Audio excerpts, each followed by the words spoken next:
शुरुआत में मैं आपसे माफी मांगना चाहता हूं। आज सुबह हमारी फ्लाइट में कोई टेक्निकल सा डिस्टरबेंस हो गया था, इसलिए थोड़ी देरी हुई और आपको यहां 1-2 घंटे ज्यादा हमारे लिए ठहरना पड़ा। इसके लिए माफी मांगता हूं। आपका मूड कैसा है? ठीक है? अच्छा है? ठीक है।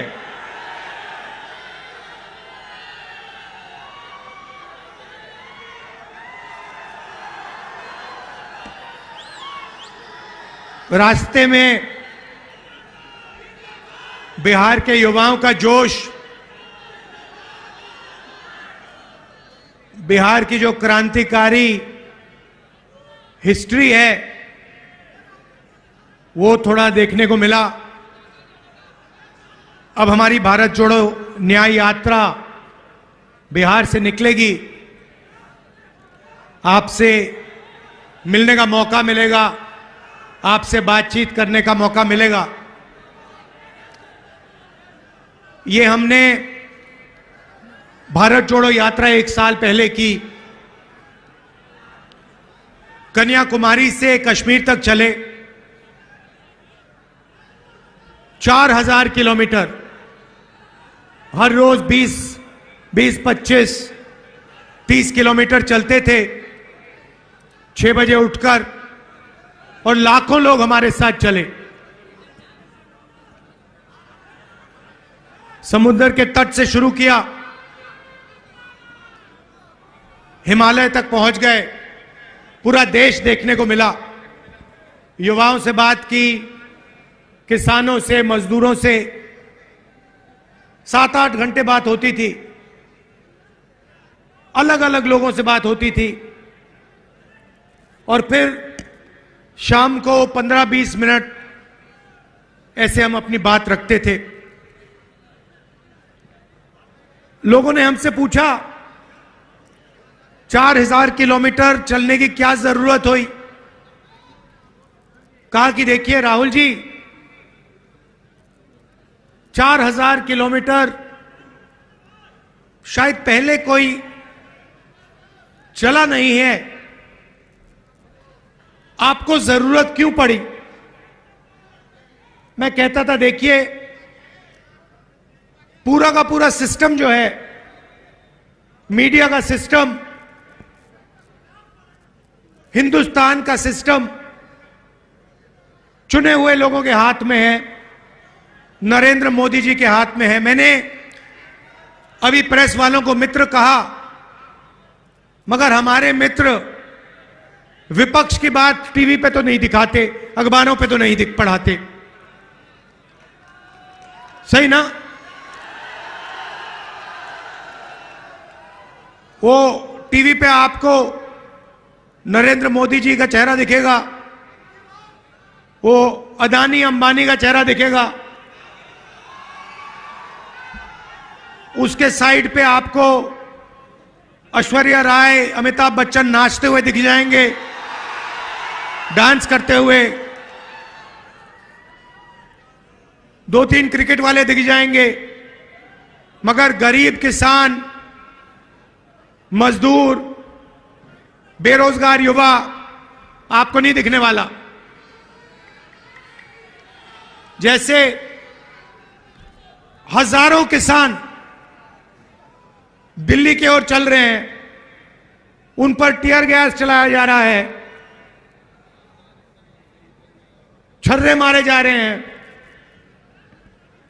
मैंने 2 दिन पहले किसानों से बात की, फोन पे बात की।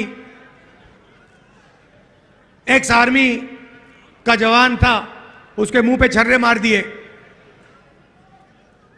मैंने उससे कहा देखो, आप पहले देश के लिए लड़ रहे थे, जब आप सेना में थे तब आप देश के लिए लड़ रहे थे, मगर आप ये मत सोचो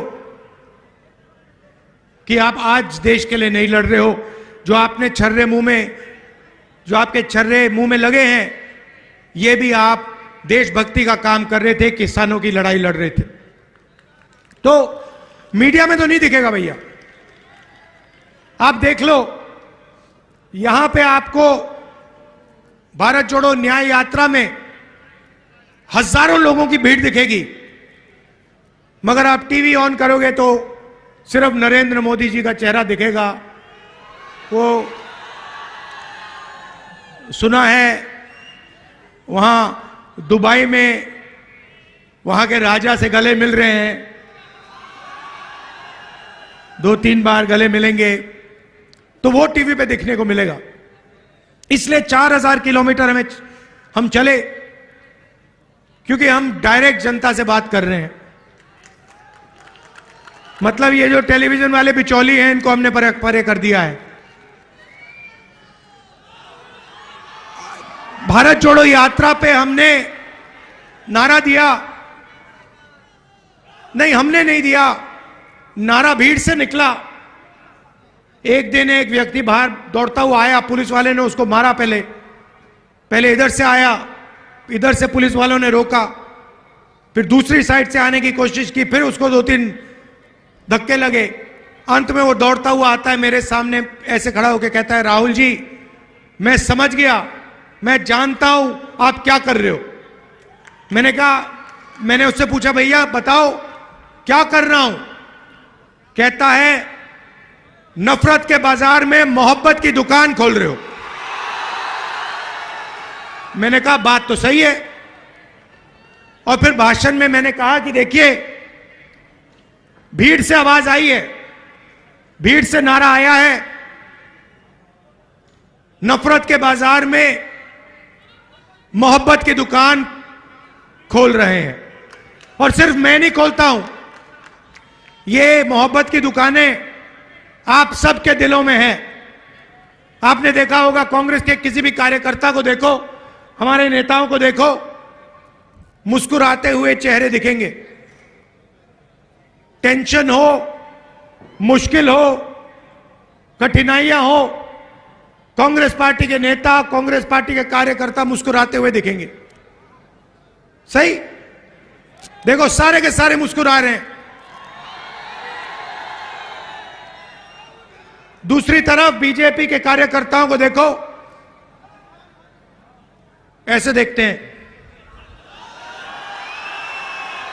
पूरी दुनिया को रोज ऐसे देखते हैं कि बाकी सब लोगों को कुछ नहीं मालूम, आरएसएस और बीजेपी के लोगों को सब कुछ मालूम।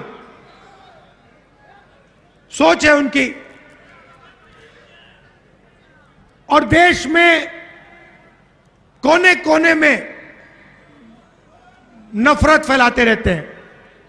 मणिपुर को जला दिया, एक जात को दूसरी जात से लड़ाते हैं, एक धर्म को दूसरे धर्म से लड़ाते हैं। तो उनके हिंसा और नफरत के खिलाफ हमने भारत जोड़ो यात्रा की और यह नारा दिया, नफरत के बाजार में मोहब्बत की दुकान। रास्ते में एक और बात पता लगी, 4000 किलोमीटर लाखों लोगों से मिले। हमने पूछा भैया बताओ, ये देश में जो नफरत फैल रही है, हिंसा फैल रही है, क्रोध है, इसका कारण क्या है? मैंने यह सवाल हजारों बार लोगों से पूछा, आम जनता से पूछा। नहीं, मोदी नहीं है, मैं आपको बताता हूं। मोदी इस चीज का चिन्ह है, मगर मोदी कारण नहीं है, कारण दूसरा है। और किसानों ने मुझे बताया, युवाओं ने बताया कि राहुल जी हर रोज हमारे खिलाफ कोई ना कोई अन्याय किया जाता है। हिंदुस्तान में गरीब लोगों को, कमजोर लोगों को 21वीं सदी में न्याय नहीं मिल सकता। और इसका नतीजा नफरत और हिंसा है। और यह बिल्कुल सही बात है।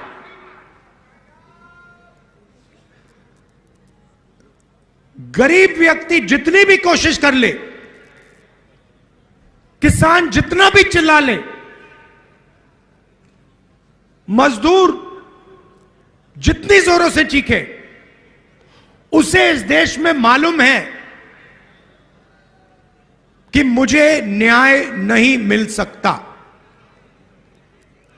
रोज दिखता है उसको। आप देखिए,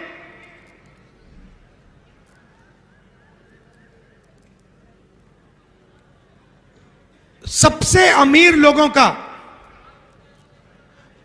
नरेंद्र मोदी जी ने 14 लाख करोड़ रुपया कर्जा माफ किया है।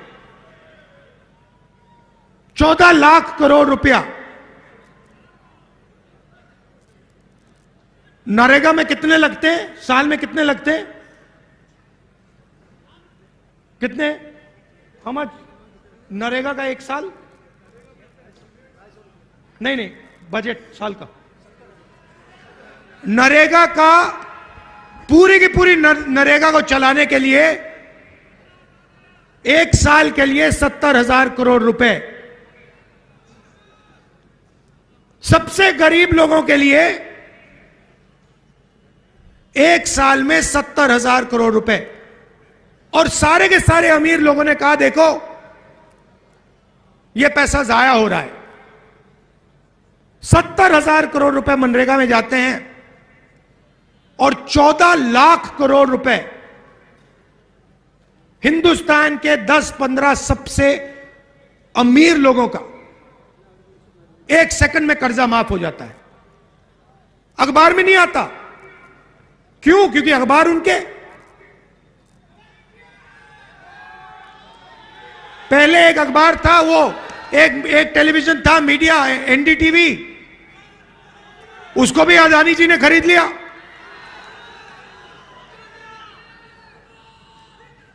तो जहां भी आप देखें, किसानों की ओर देखो, युवाओं की ओर देखो, मजदूरों की ओर देखो, आपको अन्याय या न्याय दिखेगा। 21वीं सदी है। आर्थिक अन्याय,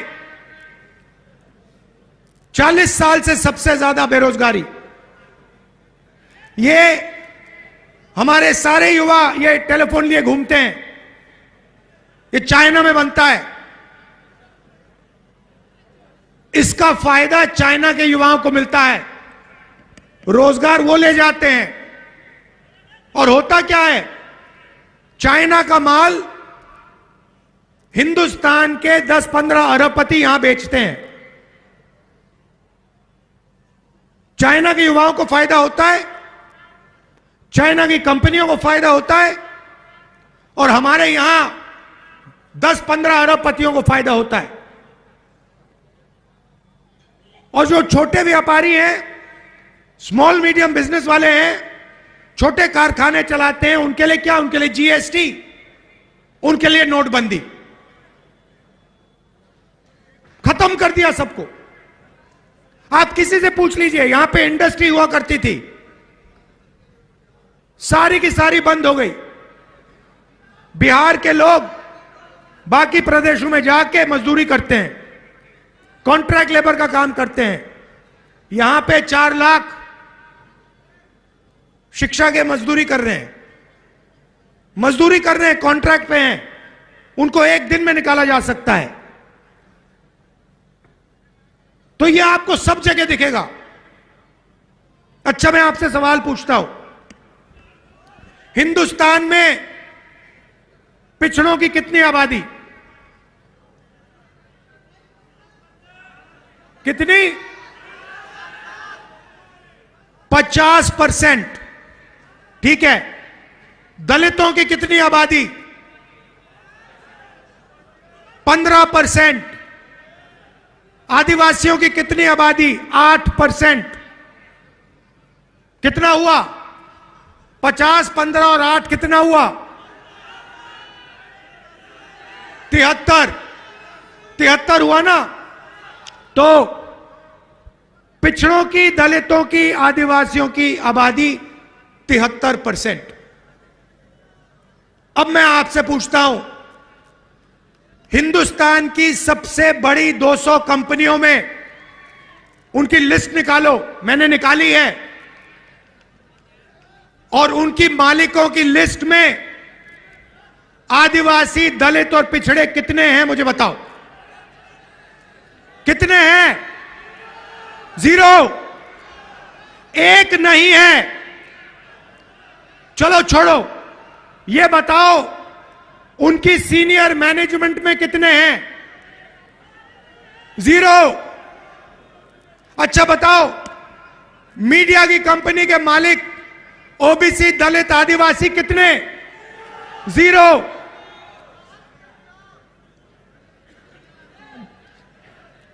प्राइवेट अस्पतालों के मालिक बताओ? 0। प्राइवेट कॉलेज, यूनिवर्सिटी के जो बड़े बड़े संस्थाएं हैं उसमें बताओ कितने? 0। एक नहीं दिखेगा आपको। अब एक काम करो, कॉन्ट्रैक्ट लेबर की लिस्ट निकालो, मजदूरों की लिस्ट निकालो और उसमें उनके नाम पढ़ो।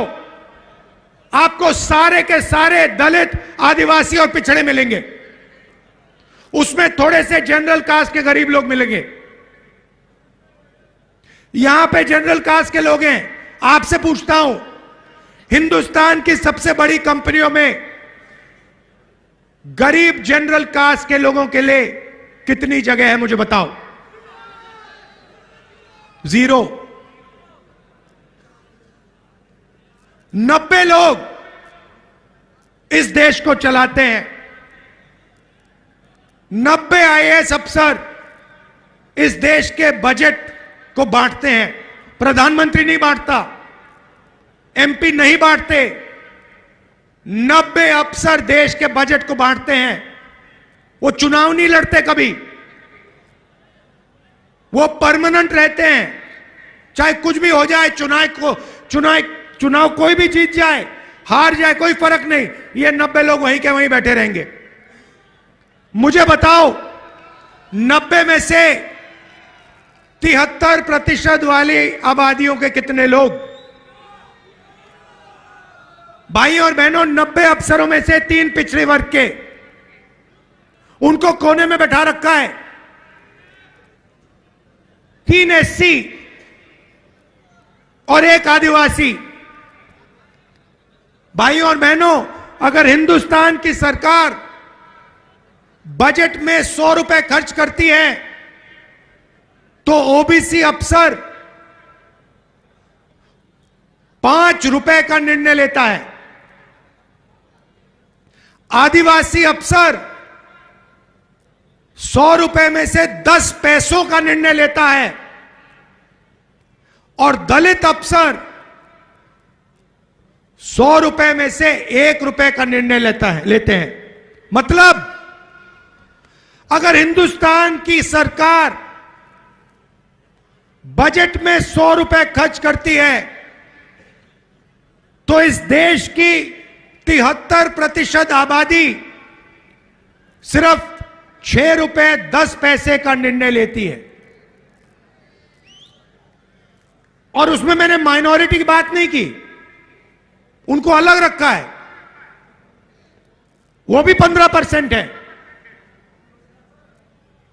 तो बात समझिए, आप वोट देते हो, आप अपनी सरकार चुनते हो, मगर 73% लोगों के लिए ना कॉरपोरेट इंडिया में जगह, ना मीडिया में जगह,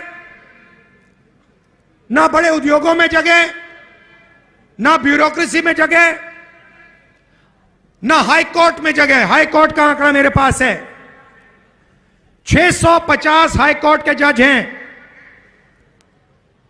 उसमें से अगर आप 73% वाले लोगों को देखो,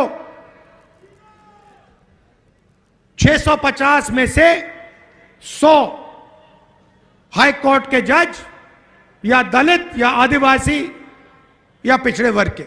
मतलब आबादी आपकी, जीएसटी का पैसा आपका, आप देते हो। आपने शर्ट खरीदी, ये जो गुलाबी शर्ट पहने हो, कितने रुपए की शर्ट थी ये? हाँ, 300 400 रुपए की शर्ट है। जितनी जीएसटी इन्होंने दी उतनी ही जीएसटी इस शर्ट के लिए अदानी और अंबानी देंगे, उतनी। ये अगर 18% जीएसटी शर्ट के लिए देंगे, 18% अदानी देगा। इनकी आमदनी 50,000 रुपए, उसकी आमदनी लाखों करोड़ रुपए। जितनी जीएसटी ये देता है उतनी जीएसटी वो देता है। वो महल में रहता है, वो हवाई जहाज में उड़ता है, मगर जितनी जीएसटी हिंदुस्तान का मजदूर देता है उतनी जीएसटी अदानी देता है। यह अन्याय है। आपके जीएसटी का पैसा जाता है और आपकी कहीं भागीदारी है ही नहीं, ना मीडिया में, ना सरकार में, ना कोर्ट में, ना प्राइवेट अस्पताल वाले सिस्टम में, ना कॉलेज यूनिवर्सिटी वाले सिस्टम में, कहीं नहीं हो आप। आपके लिए एक नई कैटेगरी निकाली है, कॉन्ट्रैक्ट लेबर। एक दिन में आपको जूता मार के बाहर निकाला जा सकता है। वो है 73% लोगों की जगह। सुबह उठो, मजदूरी करो, और अगर बात अच्छी नहीं लगी 1 मिनट में आपको उठा के बाहर फेंक देते हैं। 73% के साथ ये हो रहा है, पूरे देश में हो रहा है। इसीलिए मैंने जाति जनगणना की बात उठाई। मैंने कहा देखिए, किसी को चोट लगती है, पहला काम डॉक्टर कहता है भैया देखो हाथ में चोट लगी है, चलो एक्सरे कराओ। हुआ होगा आपके साथ, हुआ है? भैया एक्सरे कराओ। अगर आपका हाथ टूटता है और अस्पताल जाते हो, डॉक्टर कहता है मैं एक्सरे नहीं कराऊंगा, एकदम आप उसको पकड़ते हो, कैसे नहीं कराओगे? मुझे चोट लगी, आपको एक्सरे कराना पड़ेगा, क्योंकि एक्सरे से पूरा का पूरा पता लग जाता है। जाति जनगणना सामाजिक एक्सरे है। उससे सारे के सारे पिछड़ों को, दलितों को, आदिवासियों को, गरीब जनरल कास्ट के लोगों को पता लग जाएगा कि इस देश में क्या हो रहा है। और जाति जनगणना का मतलब आप समझो, सबसे पहले सब लोगों को बता देंगे कि भैया इस देश में पिछड़े कितने, दलित कितने, आदिवासी कितने, जनरल कास्ट के कितने। उसके बाद हम फाइनेंशियल सर्वे कराएंगे, कितना धन किस वर्ग के हाथ में है। ये देश सोने की चिड़िया कही जाती थी, ये आज भी सोने की चिड़िया है, मगर भाइयों और बहनों, सोने की चिड़िया आपके हाथ में नहीं है, अदानी जी के हाथ में है। इसीलिए जाति जनगणना से सबको पता लग जाएगा कि पिछड़ों के पास कितना धन है, आदिवासियों के हाथ में कितना धन है, गरीब जनरल कास्ट के हाथ में कितना धन है। और ये 1% लोग, अरबपति लोग, बड़े बड़े ब्यूरोक्रेट्स, इनके हाथ में कितना धन है। दूध का दूध, पानी का पानी हो जाएगा। ये भाइयों और बहनों क्रांतिकारी कदम है। आजादी जैसे हुई थी, क्रांतिकारी कदम, सफेद क्रांति, हरी क्रांति, कंप्यूटर रेवोल्यूशन, बैंक नेशनलाइजेशन, वैसा ही एक क्रांतिकारी काम है। और मैं आपको बता रहा हूं, इसके बिना आप सब लोग भूखे मर जाओगे, कुछ नहीं बचेगा, ना रोजगार मिलेगा, ना आपके बच्चों के पास भविष्य होगा, क्योंकि 1% लोग पूरा का पूरा धन उठा के ले जाएंगे। इसीलिए मैं कह रहा हूं, सामाजिक न्याय का अगला कदम जाति जनगणना है और कांग्रेस पार्टी इस काम को करके दिखा देगी। कुछ ही दिन पहले हमने एक ऐतिहासिक कदम उठाया। पहली बार हिंदुस्तान की हिस्ट्री में हमने कहा कि हिंदुस्तान के किसानों को हम लीगल गारंटी दे के एमएसपी देंगे। कानूनी गारंटी वाली एमएसपी कांग्रेस पार्टी हिंदुस्तान के हर किसान को देने जा रही है। ऐतिहासिक काम है। जैसे ही मैंने जाति जनगणना की बात की, नरेंद्र मोदी जी कहते हैं हिंदुस्तान में जात तो है ही नहीं, एक अमीर है एक गरीब है, दो ही जात हैं। पहले कहते थे मैं ओबीसी हूं, अब कहते हैं दो ही जात हैं। हमने एमएसपी की गारंटी दी, बीजेपी के लोग कहते हैं कांग्रेस पार्टी ये कर ही नहीं सकती। पहले हमारे बारे में कहते थे कांग्रेस पार्टी किसानों का कर्जा माफ नहीं कर सकती। 72,000 रुपए कर्जा माफ करके हमने दिखा दिया, 2 मिनट में दिखा दिया, 10 मिनट लगे उसको करने के लिए। तो यही भारत जोड़ो यात्रा का लक्ष्य है कि हम सामाजिक न्याय, आर्थिक न्याय, इन चीजों की बात करें और इन चीजों की लड़ाई लड़ें। बीजेपी ने राम मंदिर का उद्घाटन किया, देखा आपने? मुझे बताओ, टीवी आप सबने देखा, आपने उद्घाटन में एक गरीब व्यक्ति का चेहरा देखा? अंबानी दिखे, अदानी दिखे, अमिताभ बच्चन दिखे, नरेंद्र मोदी दिखे, हिंदुस्तान के सारे सारे अरबपति दिखे, किसान दिखा, मजदूर दिखा, बेरोजगार युवा दिखा? तो फिर बात समझिए, ये नरेंद्र मोदी जी 2-3% के लिए काम करते हैं। ये पूरा ड्रामा जो चल रहा है आपके ध्यान को भटकाने का है। टीवी वाले मिले हुए हैं, मीडिया वाले मिले हुए हैं, अदानी, अंबानी, नरेंद्र मोदी, ये 10-15 लोगों की टीम है और इनका काम आपसे आपका जो जीएसटी का पैसा है वो छीनने का है, वो लेने का है और 24 घंटे आपके ध्यान को इधर उधर करने का है। देखो भैया, उधर वो ऐश्वर्या राय नाच रही है, वो देखो भैया अमिताभ बच्चन ने डांस मारा, वो देखो भैया विराट कोहली ने चौका मारा, ओ भैया देखो पाकिस्तान में लड़ाई हो गई, ओ देखो चाइना में ये हो रहा है। मगर हिंदुस्तान में कितनी बेरोजगारी है उसके बारे में नहीं बोलेंगे, जीएसटी का पैसा कहां जा रहा है उसके बारे में नहीं बोलेंगे, जाति जनगणना उसके बारे में नहीं बोलेंगे, किसान की एमएसपी उसके बारे में नहीं बोलेंगे, कॉन्ट्रैक्ट लेबर उसके बारे में नहीं बोलेंगे। कभी नहीं दिखेगा मीडिया पे, दिख ही नहीं सकता, वो आपका है ही नहीं, वो आपका है ही नहीं।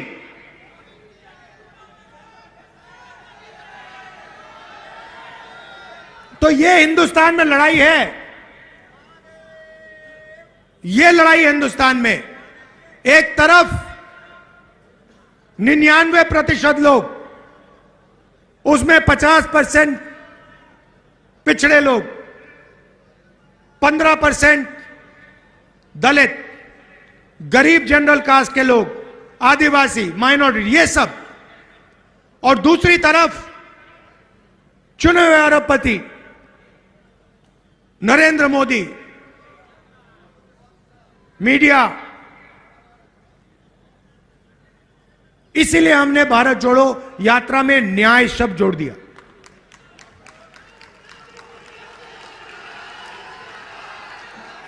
आप सब आए, इतने प्यार से आपने मेरी बात सुनी,